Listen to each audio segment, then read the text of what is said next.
Good morning.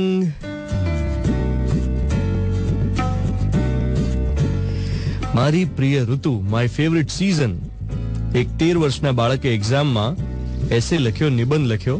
એક્ઝામમાં એસેનો વિષય પૂછાયેલો મારી પ્રિય ઋતુ ચોમાસું. હવે પ્રોબ્લેમ એ થયો કે એણે ગોખેલો એક જ નિબંધ, એણે તૈયાર કરેલું, પ્રિપેર કરેલું એક જ એસે માટે વસંતનો વૈભવ. ચોમાસા વિશે કે આવડતું નહીં, એટલે એણે વિચાર્યું કે હવે કરવું શું. એણે લખવાનું શરૂ કર્યું કે મારી પ્રિય ઋતુ ચોમાસું. ભારતમાં મુખ્ય 3 ઋતુઓ છે, શિયાળો, ઉનાળો અને ચોમાસું. વરસાદ આવે અને ધરતી હરિયાળી થઈ જાય છે. પહેલા વરસાદની ભીની માટીની સુગંધ સરસ હોય છે. ઘણા બધા વૃક્ષોને વરસાદમાં નવું જીવન મળે છે. એમ તો મને વસંત ઋતુ પણ બહુ ગમે છે. વસંતમાં જૂના પત્તા ખરીને નવા ફૂલો ખીલે છે.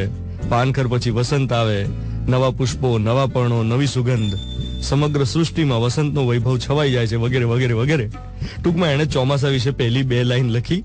એના પછી એણે વસંત વિશે જે તૈયાર કરેલું, ગોખેલું એ નિબંધ છાપી નાખ્યો.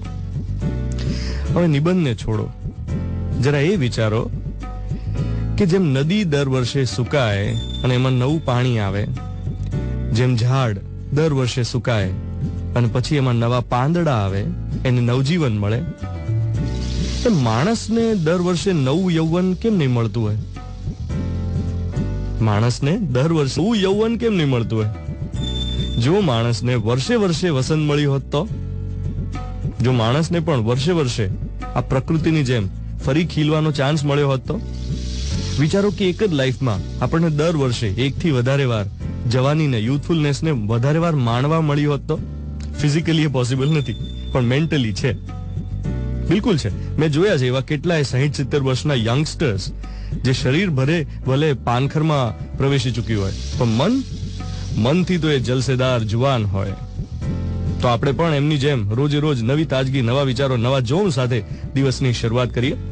રેડિયો મિર્ચી 98.3 FM, 7:20 થઈ રહી, 24 જૂન 2014.